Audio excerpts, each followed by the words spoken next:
नमस्ते। आमे आज आलोचना करिबा झड़ कवितार पृष्ठभूमि एवं सची राउतरायंकर कवितार बा काव्यर उत्तरण। आमे पाथेयरु पल्लीश्री अभियान बाजीराउत बाट देकी पांडुलिपि पहुँचीबा पर्यंत जो आभिमुख्य काव्य प्रेरणा से ग्रहण करिसंती से संपर्क रे आलोचना करिबा।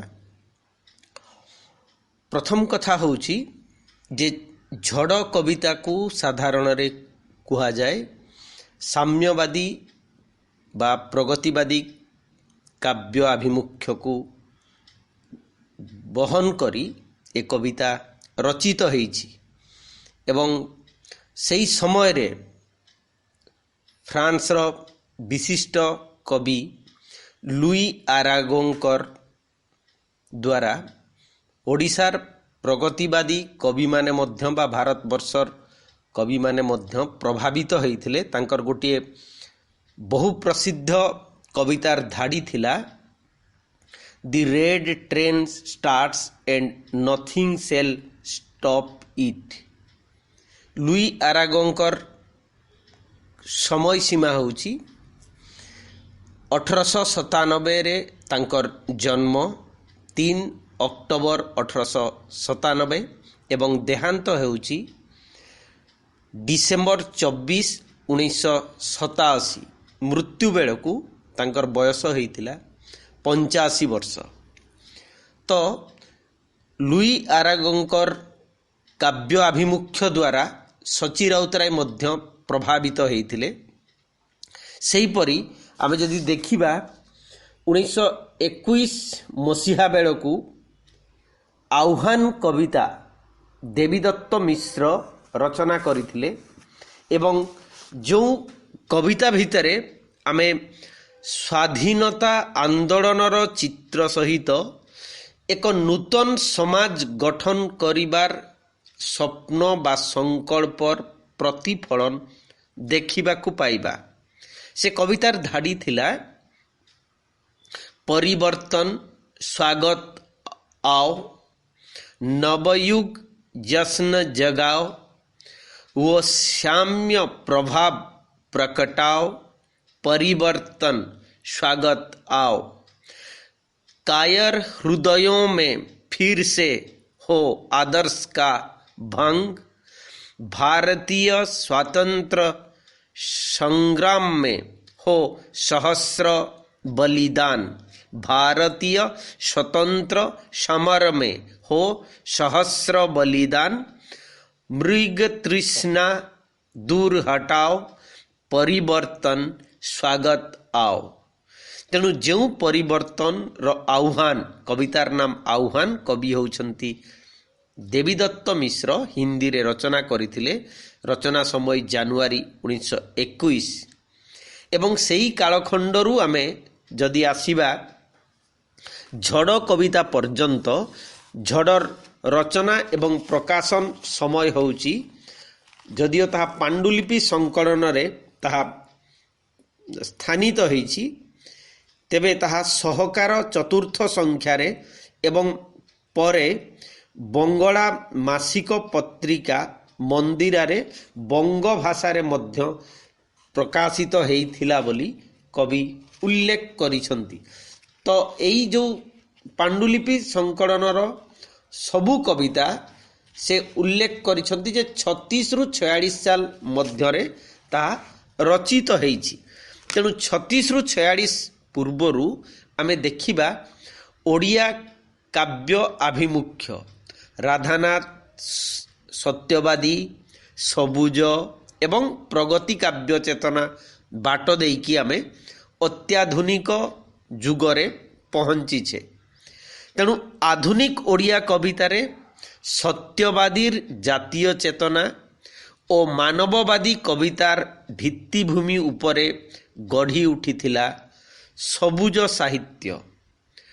प्रलय प्रेरणा ओ सबुज सृजन स्वप्न कवितारे जो ଭାବବାଦୀ ଝଙ୍କାର ସହ ଓଡ଼ିଆ କବିତାକୁ ପ୍ରତିଶ୍ରୁତିପୂର୍ଣ୍ଣ କରି ରଖିଥିଲା, ପରବର୍ତ୍ତୀ ସମୟରେ ତାହା ପଳାୟନପନ୍ଥୀ ସାହିତ୍ୟରେ ପରିଣତ ହେଲା।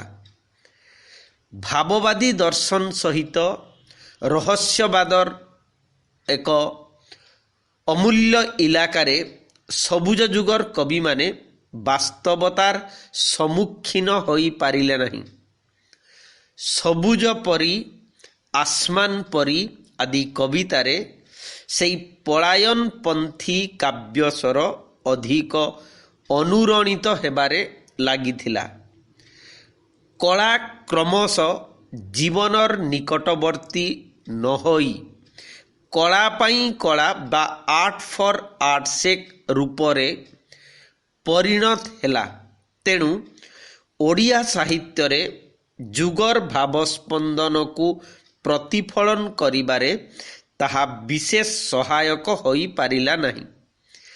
ବିନୋଦ ନାୟକଙ୍କର ନୀଳଚନ୍ଦ୍ରର ଉପତ୍ୟକାର ମୁଖବନ୍ଧରେ ଆଲୋଚକ ଶ୍ରୀ ସୁରେନ୍ଦ୍ର ମହାନ୍ତି ଯାହା ଉଲ୍ଲେଖ କରିଥିଲେ, ତାହା ସବୁଜତ୍ୱର ବା ପ୍ରଗତିବାଦୀ କବିତାର ଆଭିମୁଖ୍ୟ ହିସାବରେ ବା କାବ୍ୟାଭିମୁଖ ହିସାବରେ ଗ୍ରହଣ କରାଯାଇପାରିବ।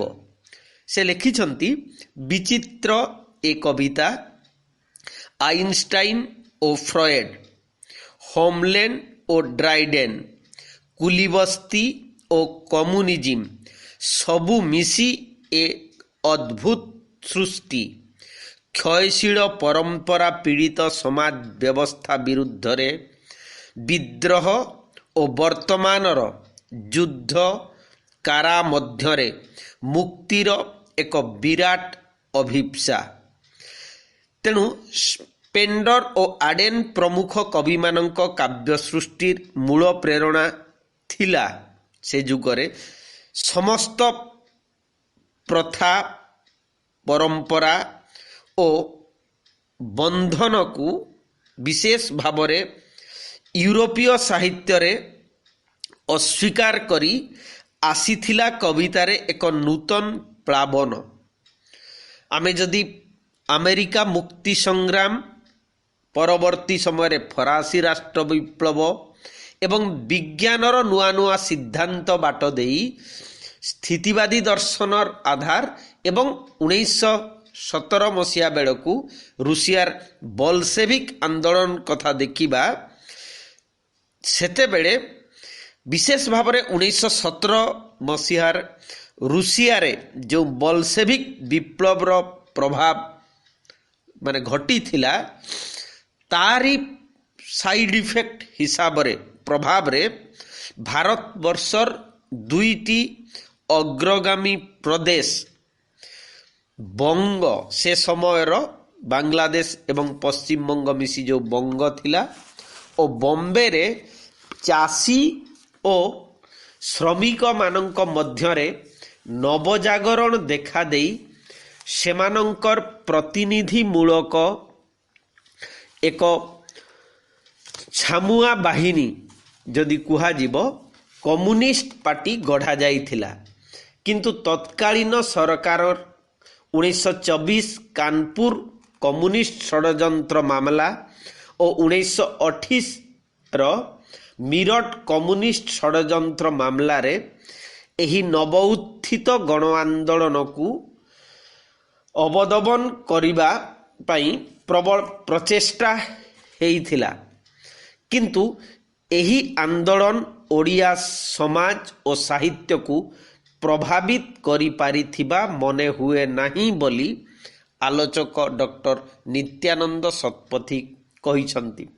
ତେବେ 1934-35 ମସିହାରେ କଂଗ୍ରେସର ବାସ୍ତବବାଦୀ ନେତା ଜବାହରଲାଲ ନେହେରୁ ଏବଂ ତାଙ୍କର ଉଦ୍ୟମରେ କଂଗ୍ରେସର ଏକ ଅଙ୍ଗ ରୂପେ ଏକ ପ୍ରଗତିଶୀଳ ଯୁବ ଦଳ କଂଗ୍ରେସ ସୋସିଆଲିଷ୍ଟ ପାର୍ଟି ଗଢ଼ାଯାଇ ଭାରତରେ ସାମ୍ୟବାଦ ପ୍ରତିଷ୍ଠା ପାଇଁ ଗଣସଂଗ୍ରାମର ଆହ୍ୱାନ ଦେଇଥିଲେ। ଠିକ୍ ସମସାମୟିକ ଭାବେ 1935 ମସିହାରେ उत्कल कांग्रेसर एक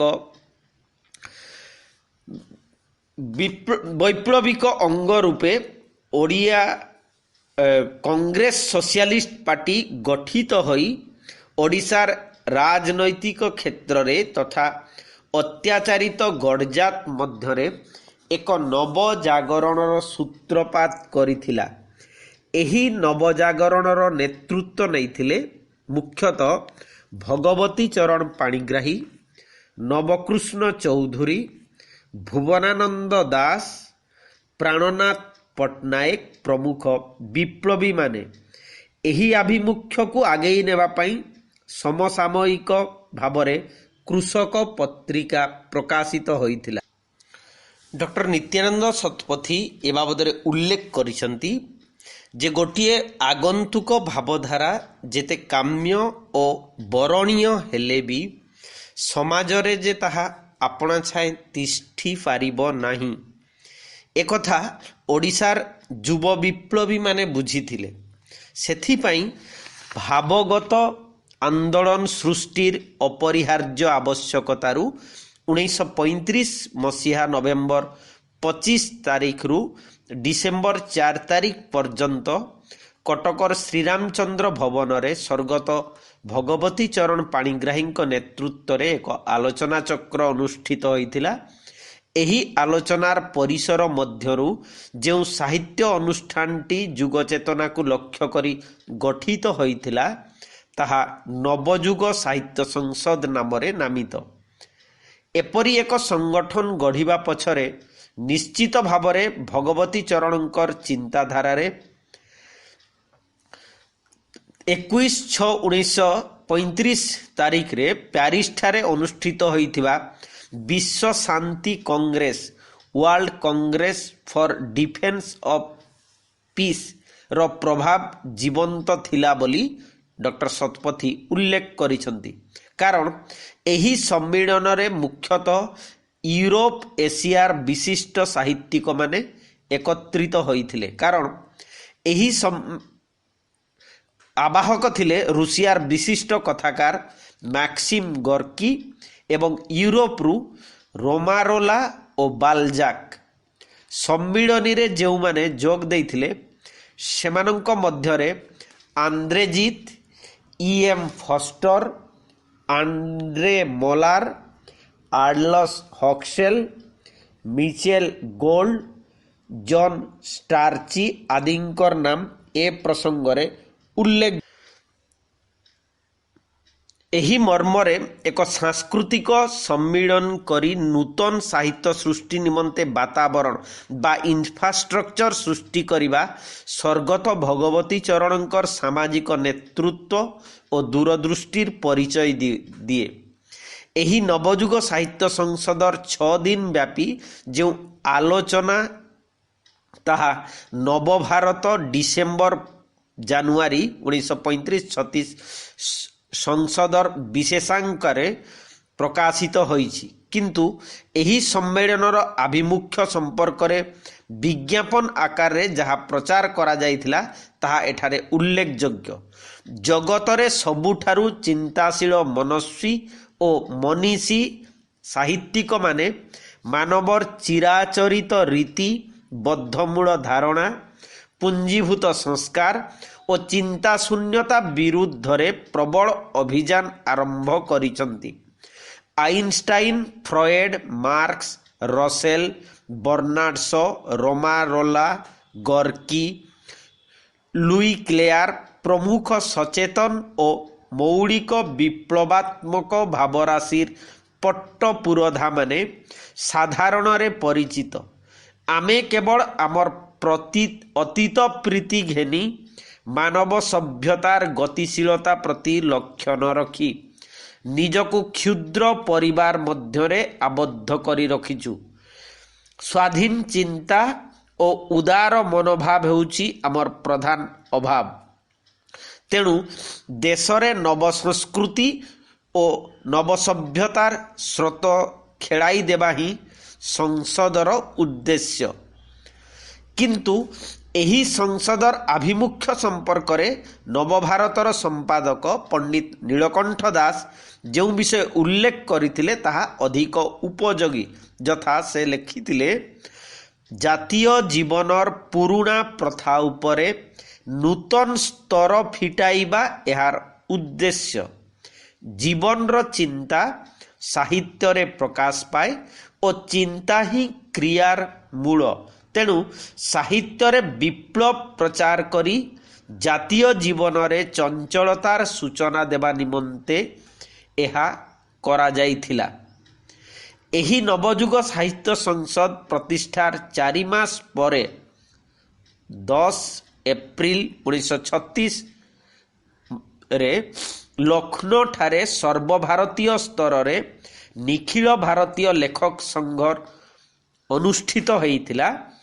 ତାହାରି ଘୋଷଣାପତ୍ରରେ କୁହାଯାଇଥିଲା, ତାର ଓଡ଼ିଆ ମର୍ମାନୁବାଦ ଏହିପରି କରିଛନ୍ତି ଡକ୍ଟର ନିତ୍ୟାନନ୍ଦ ଶତପଥୀ। ଆମ ସମାଜ ଯେଉଁ ନବରୂପ ଧାରଣ କରିଛି ତାହାକୁ ସାହିତ୍ୟରେ ପ୍ରତିଫଳିତ କରିବା ଏବଂ ବୈଜ୍ଞାନିକ ଯୁକ୍ତିବାଦକୁ ସାହିତ୍ୟରେ ପ୍ରତିଷ୍ଠିତ କରି ପ୍ରଗତିକାମୀ ମନଧାରାକୁ ବେଗବାନ କରିବା ଆଜି ଲେଖକମାନଙ୍କର କର୍ତ୍ତବ୍ୟ।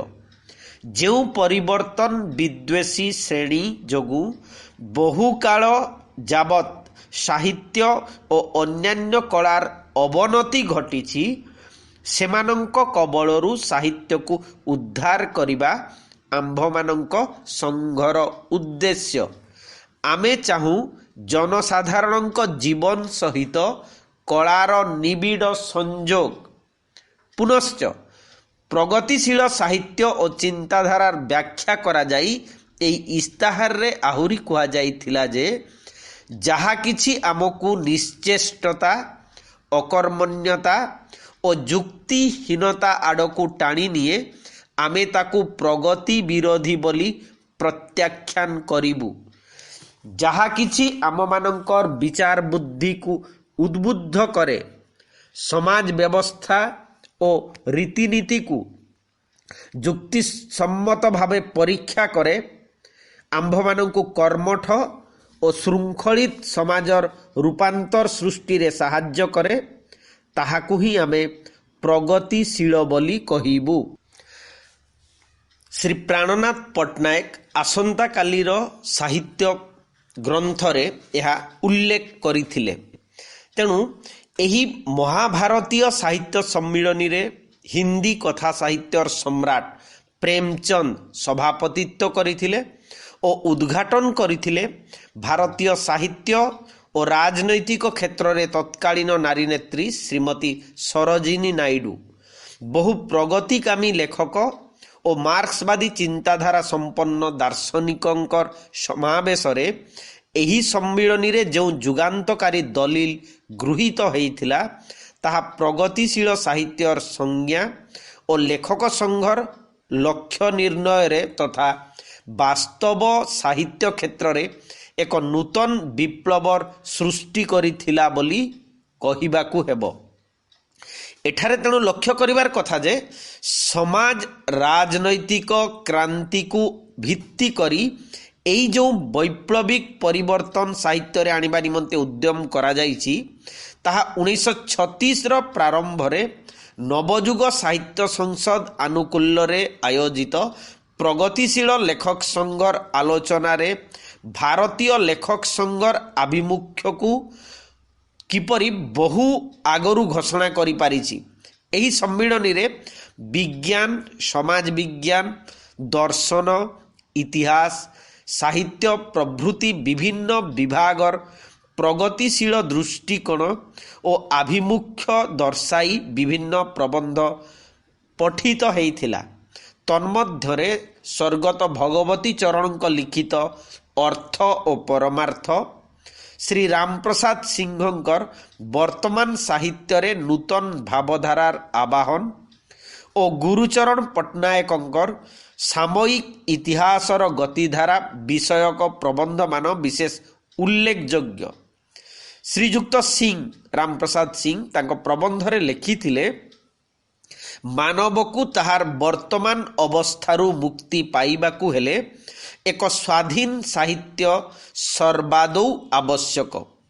ଏ ସାହିତ୍ୟରେ ଭଗବାନଙ୍କ ସଙ୍ଗେ କୌଣସି ସମ୍ପର୍କ ନଥିବ, ଧର୍ମ ସହିତ କୌଣସି ସମ୍ବନ୍ଧ ନଥିବ, ମନୁଷ୍ୟ ଭାବରେ ମନୁଷ୍ୟର ସମସ୍ୟାକୁ ଧରି ଏହା ଅଗ୍ରସର ହେବ। ଏହିପରି ଏକ ସାହିତ୍ୟ ବର୍ତ୍ତମାନ ରୁଷିଆରେ ସୃଷ୍ଟି ହୋଇଛି। ଓଡ଼ିଆ ସାହିତ୍ୟକୁ ସେହି ଆଦର୍ଶ ଧରିବାକୁ ହେବ। ଓଡ଼ିଆ ସାହିତ୍ୟ ବର୍ତ୍ତମାନ ପରମୁଖାପେକ୍ଷୀ ପରାଙ୍ଗ ପୁଷ୍ଟ ମଲାଙ୍ଗ ପରି ଏକ ବ୍ୟର୍ଥ ଅସ୍ତିତ୍ୱ ଘେନି ବିରାଜିତ। ଧନୀ ଜମିଦାର ରାଜା ରାଜପୁତ୍ର ଘେନି ଏହାର ଅଙ୍ଗ ଗଠିତ। ଏହି ସାହିତ୍ୟ ଜନସାଧାରଣଙ୍କର ନୁହେଁ ବା ଜନସାଧାରଣଙ୍କର ଏହା ସହିତ କୌଣସି ସମ୍ପର୍କ ନାହିଁ। ଏହା ହୋଇପଡ଼ିଛି ଏକ ଦୁର୍ବଳ, ନିବୀର୍ଯ୍ୟ, ଭୀରୁ ମନୋଭାବାପନ୍ନ କ୍ଳିଷ୍ଟ କଳ୍ପନାମୟ ସାହିତ୍ୟ। ଏହାର ପ୍ରତି ଛତ୍ରରେ ନୀଚ ଦ୍ୱିଧାଭାବ ଫୁଟି ଉଠିଛି। ଏଥିରେ ସ୍ୱାଧୀନତା ତ ନାହିଁ, କଳ୍ପନାରେ ମଧ୍ୟ ସାହସ ନାହିଁ, ଭାଷାରେ ବଳ ନାହିଁ, ଭାବରେ ଆନ୍ତରିକତା ନାହିଁ। ଏ ସାହିତ୍ୟ ଘେନି ଜାତିର ଗର୍ବ କରିବାର କିଛି ନାହିଁ। ଏ ସାହିତ୍ୟରେ ଜାତି ଗଠନର କିଛି ସାମଗ୍ରୀ ନାହିଁ। ବର୍ତ୍ତମାନ ସାହିତ୍ୟରେ ନୂତନ ଭାବଧାରାର ଆବାହନ ନବଭାରତ ପତ୍ରିକାରେ ଏହା ପ୍ରକାଶିତ ହୋଇଥିଲା ରାମ ପ୍ରସାଦ ସିଂଙ୍କ ଦ୍ୱାରା। ତେଣୁ ଆମେ ଦେଖୁଛେ ଯେ ଏଇ ଉଗ୍ର ମନ୍ତବ୍ୟର ସମସାମୟିକ ଚିନ୍ତା ଓ ଆଲୋଡ଼ନର ପ୍ରତିଫଳନ ବିଶେଷ ଭାବରେ ଏହା ଥିଲା ସେ ସମୟର ଏକ ଅପ୍ରତିହତ ଆହ୍ୱାନ, ଯାହା ଆମେ ଝଡ଼ କବିତାରେ ଏକ ଭିନ୍ନ ଭାବରେ ବା ତାର କବିତାତ୍ମକ ପ୍ରତିଫଳନ ଦେଖିବାକୁ ପାଇବା। ଏଠି ଗଦ୍ୟରେ ଯାହା କହିଛନ୍ତି ରାମପ୍ରସାଦ ସିଂ, ତାହା କବିତାରେ ରୂପାନ୍ତରିତ ହୋଇଛି।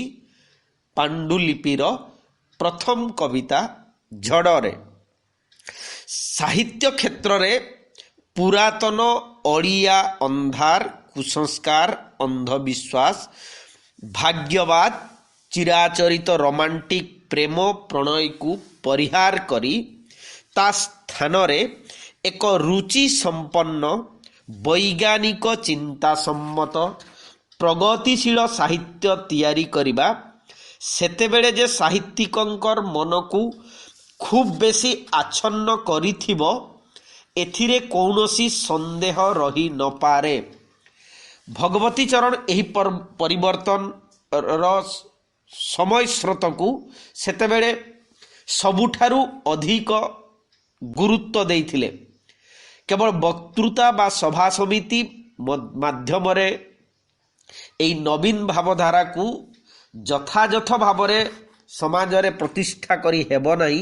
ସେଥିପାଇଁ ଉପଯୁକ୍ତ ଗଣମାଧ୍ୟମ ବା ମାସ୍ ମିଡ଼ିଆ ଯେ ନିତାନ୍ତ ଆବଶ୍ୟକ, ସେହି ଚିନ୍ତାରେ 1936 ମସିହା ମେ ମାସରେ ଆଧୁନିକ ନାମରେ ଏକ ସାହିତ୍ୟ ପତ୍ରିକା ମାସିକ ହିସାବରେ ପ୍ରକାଶିତ ହେବାକୁ ଆରମ୍ଭ ହେଲା। ଏହି ପତ୍ରିକାର ଆଭିମୁଖ୍ୟ ବା ନବଯୁଗ ସାହିତ୍ୟ ସଂସଦର ଆଭିମୁଖ୍ୟ ସମ୍ପର୍କରେ ଘୋଷଣା କରି ସେଠି ପ୍ରକାଶିତ ହୋଇଥିଲା ଯେ ଜଗତର ସବୁ ଅଂଶରେ ଏକ ତୁମୁଳ ପରିବର୍ତ୍ତନର ଆଭାସ ମିଳୁଛି ଏବଂ ଏହି ପରିବର୍ତ୍ତନ ନାନା ସ୍ଥଳରେ ଯେପରି ବିବିଧ ଉପାୟରେ ଆତ୍ମପ୍ରକାଶ କରୁଛି, ଓଡ଼ିଶାରେ ଆଧୁନିକ ପତ୍ରିକାର ଆବିର୍ଭାବ ସେହିପରି ଗୋଟିଏ ପ୍ରାଥମିକ ଉପାୟର ଚିହ୍ନ ମାତ୍ର। ଏହି ପରିବର୍ତ୍ତନର ଆହ୍ୱାନ ଯେ ଓଡ଼ିଶା ଯୁବପ୍ରାଣକୁ ଚଞ୍ଚଳ କରିଛି, ଆଧୁନିକ ତାହାର ନିଦର୍ଶନ। ସମାଜରେ ବିଭିନ୍ନ ଶ୍ରେଣୀ ଓ ସ୍ୱାର୍ଥର ସଂଘର୍ଷ ମଧ୍ୟରୁ ଯେଉଁ ସବୁ ସମସ୍ୟା ଆପେ ଆପେ ଜାତ ହୋଇଛି, ତାହାର ସମାଧାନ ସ୍ୱତଃସିଦ୍ଧ। ବ୍ୟକ୍ତିବିଶେଷର ଆସ୍ଥା ବା ଅନାସ୍ଥା ପ୍ରତି ଏହା ଅପେକ୍ଷା କରିବ ନାହିଁ। ଏହି ପରିବର୍ତ୍ତନର ଗତିରୋଧ କରିବାକୁ ଯେଉଁମାନେ ଠିଆ ହେବେ ସେମାନେ ସମାଜର ଗତି ବିରୋଧୀ ଶତ୍ରୁ।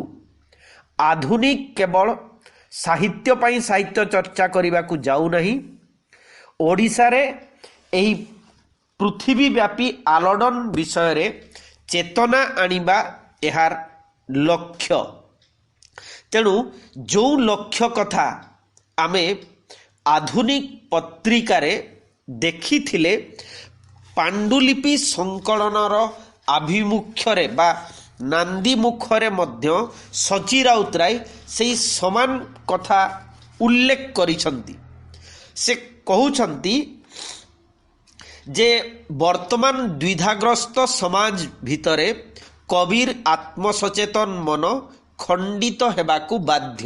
ଅବଶ୍ୟ ଏଠି ଆମେ ମନେ ରଖିବା 1936 ମସିହାରେ ଭଗବତୀ ଚରଣଙ୍କର ମାନେ ଯାହା ଆଭିମୁଖ୍ୟ ଆଦର୍ଶ, ଇଏ ହେଉଛି ଆମର 42 ମସିହା ପରବର୍ତ୍ତୀ ସମୟରେ 47ରେ ସଚୀ ରାଉତରାୟଙ୍କର ବିବୃତ୍ତି ବା ଷ୍ଟେଟମେଣ୍ଟ, ସିଦ୍ଧାନ୍ତ ବୋଲି ଆମେ କହିପାରିବା।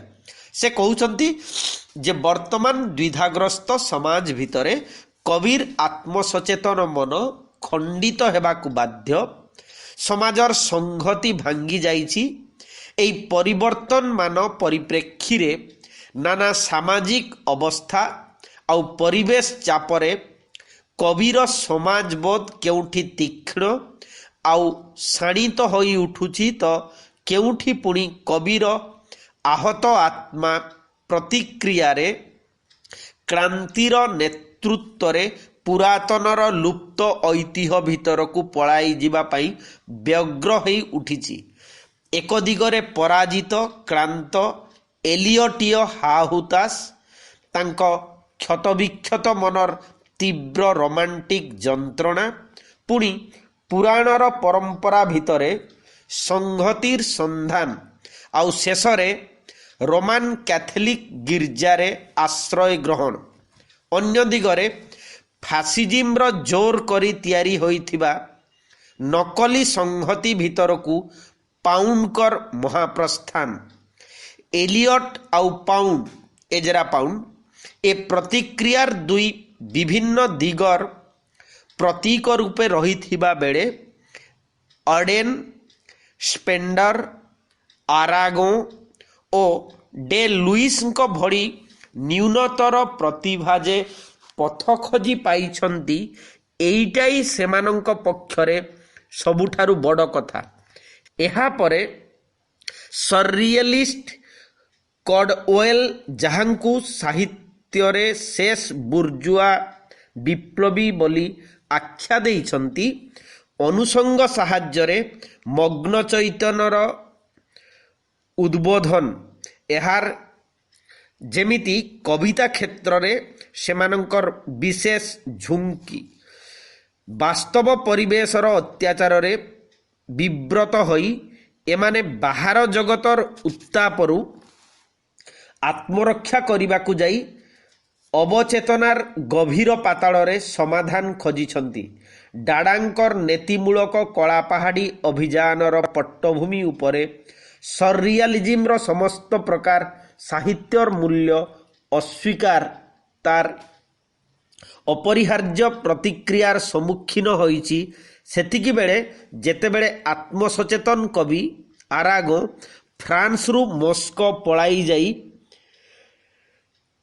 ଜନସାଧାରଣଙ୍କ ଶିବିରରେ ନିଜକୁ ସାମିଲ କରିଛନ୍ତି ଏବଂ ଏହା ହେଉଛି ଇଲ୍ୟୁଜନ ଏଣ୍ଡ ରିଏଲିଟି କ୍ରିଷ୍ଟୋଫର କାଡୱେଲଙ୍କର ପ୍ରବନ୍ଧରୁ ସଚୀ ରାଉତରାୟ ଉଦ୍ଧୃତି ଆଣିଛନ୍ତି।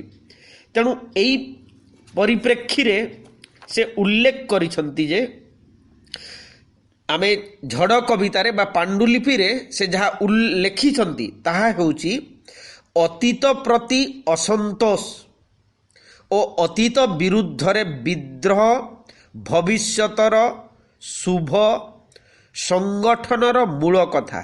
ସେହି ଦୃଷ୍ଟିରୁ ଏହା ପ୍ରଗତି ସାହିତ୍ୟର ବିଷୟବସ୍ତୁ ହେଲେ ମଧ୍ୟ ଏକମାତ୍ର ବିଷୟବସ୍ତୁ ନୁହେଁ।